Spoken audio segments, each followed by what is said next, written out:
Hello students, myself CRK and here to explain you the solutions of physics paper 26th August 2021 shift 1 JEE mains in detail.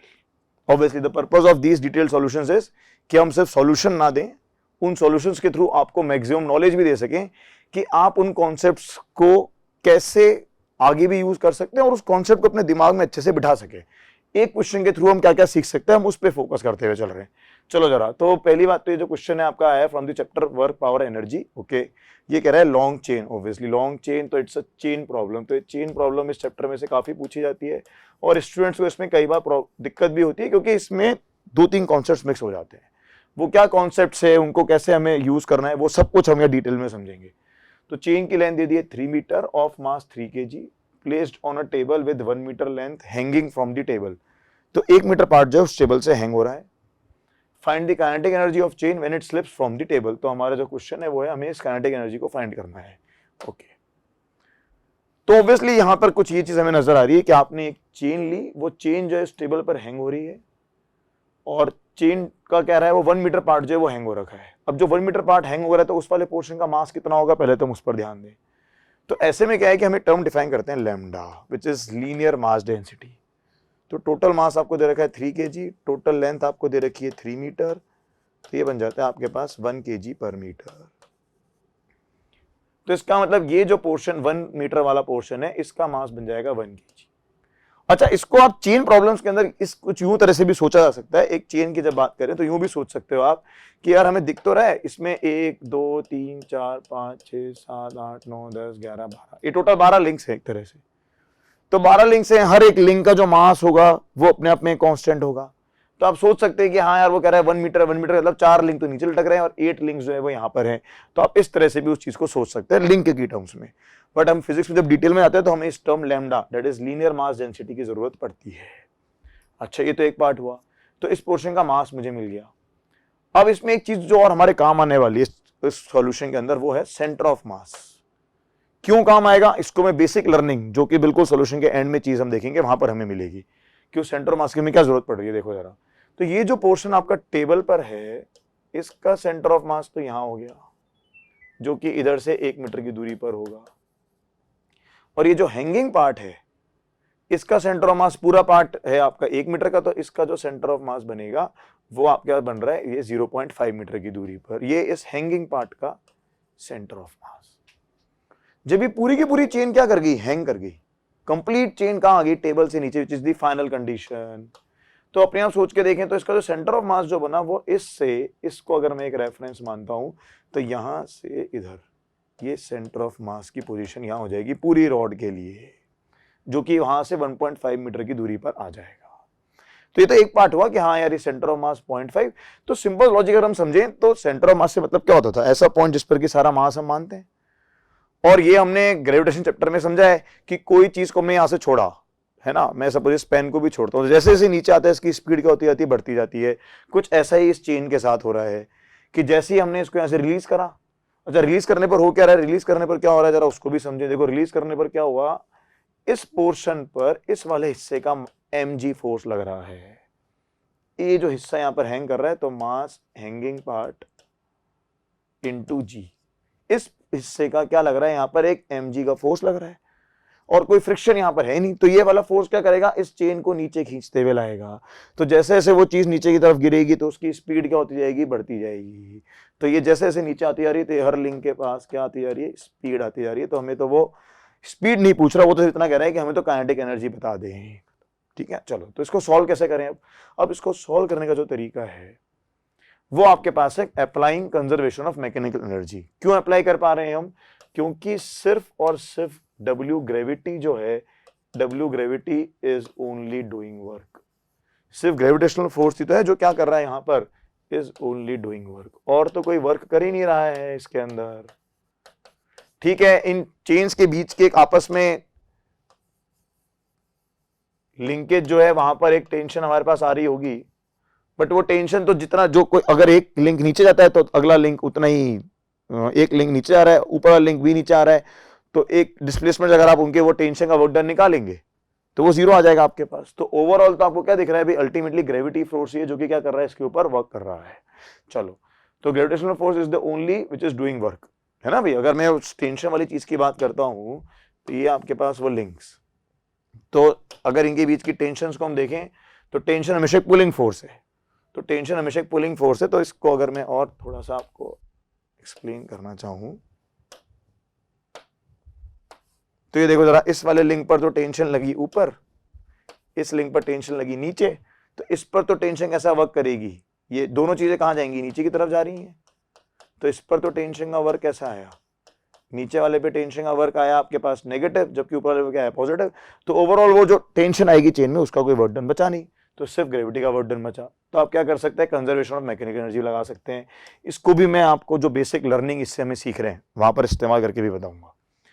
अच्छा, तो अब क्या हो रहा है, आपने लिखा u initial plus k initial बराबर u final plus k final which is the equation of mechanical energy conservation. General form आप ये लिखते हैं mgh plus half mv square, जो कि आप u और k की फॉर्म लिखते हुए चलते हैं। अब यहां पर चीज ये है कि पोटेंशियल एनर्जी हम लिख कैसे रहे हैं, वो mgh को इस वाली फॉर्म में हमने कैसे कन्वर्ट करा, 2 into 10 into 0 and minus of 1 into 10, तो ये सब चीजें क्यों आई देखो जरा। तो क्या हो रहा है, पहले तो ये आपके पास जो टेबल है,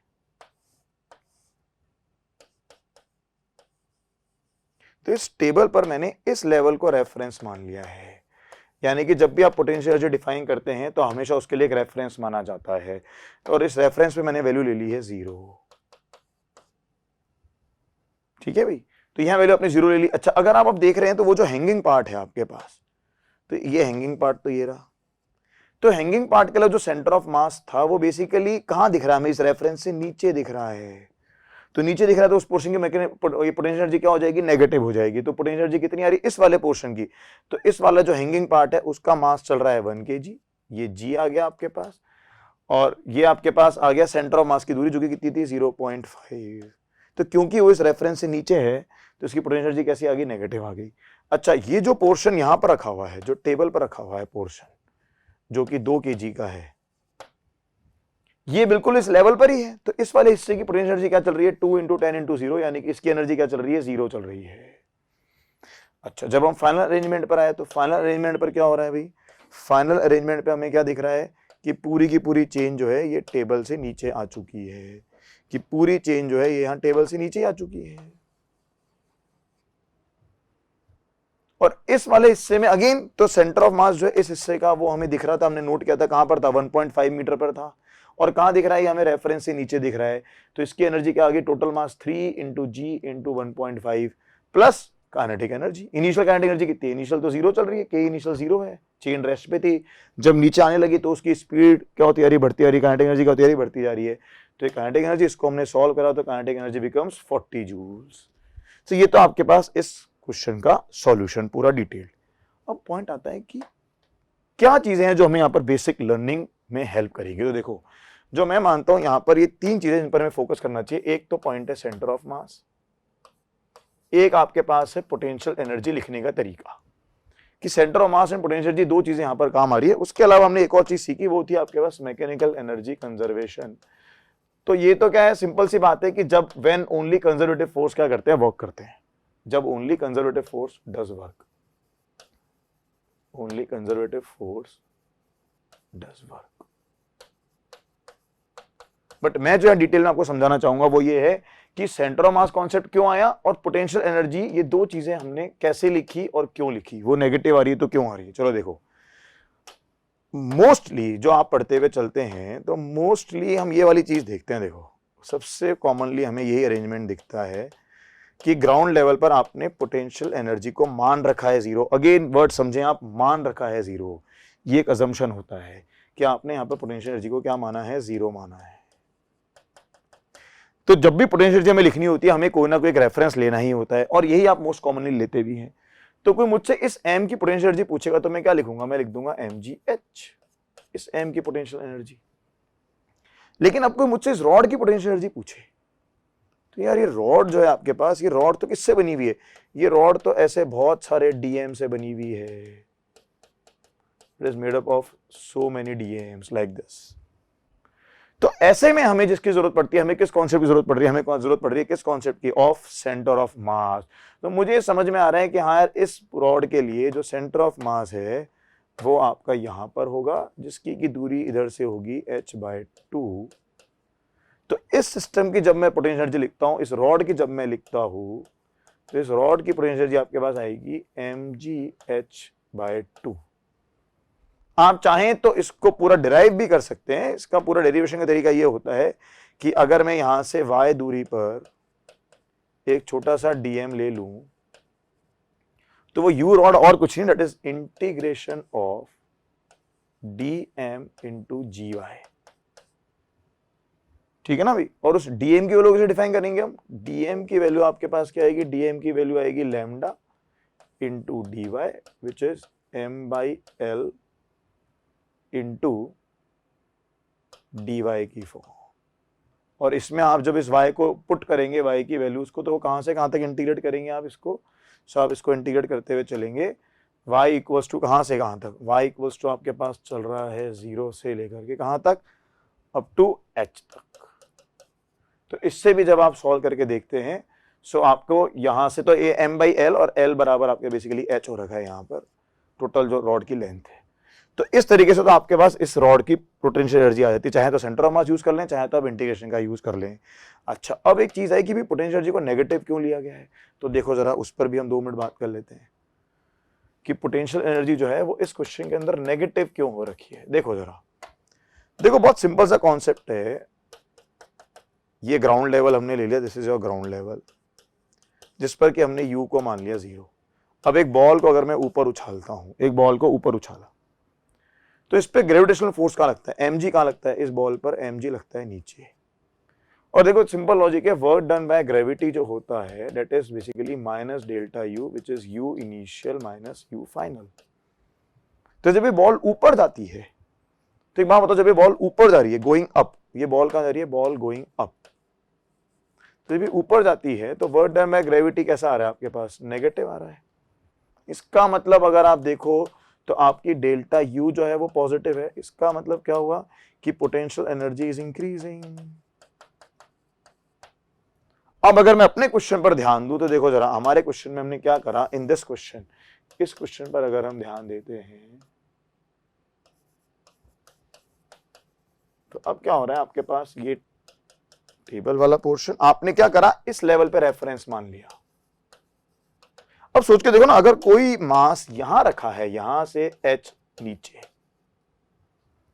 तो अगर मैं इस रेफरेंस पे u को ले रहा हूं 0, अब इस मास पर अगर मैं वर्क डन बाय ग्रेविटी निकालता हूं, वर्क डन बाय ग्रेविटी, तो ग्रेविटेशनल फोर्स लग रहा है नीचे, तो w ग्रेविटी यहां से यहां आते हुए ये बन गया इनिशियल डायग्राम, ये हो गया एक तरह से फाइनल। नीचे ऊपर से यहां आते हुए तो w ग्रेविटी जो होगा वो आपके पास होगा पॉजिटिव, यानी कि यहां से अगर हम समझें तो डेल्टा u क्या आया? नेगेटिव आया। तो इसका मतलब क्या हो रहा है? u is decreasing. तो जब रेफरेंस ही 0 है और अगर आपको u डिक्रीज होती हुई दिख रही है, तो वो u क्या हो जाएगी आपके पास? नेगेटिव हो जाती है। Got it? तो इस क्वेश्चन में ये कुछ बेसिक लर्निंग्स हम सीखते हुए चलते हैं, और जिसको कि आप अब इस क्वेश्चन के अगर आपने अच्छे से डिटेल सॉल्यूशन समझा, लिखते हुए ट्राई करा, एक एक चीज को समझा, तो आप कई सारे क्वेश्चन इस तरह के बहुत इजीली सॉल्व कर सकते हैं। Thank you.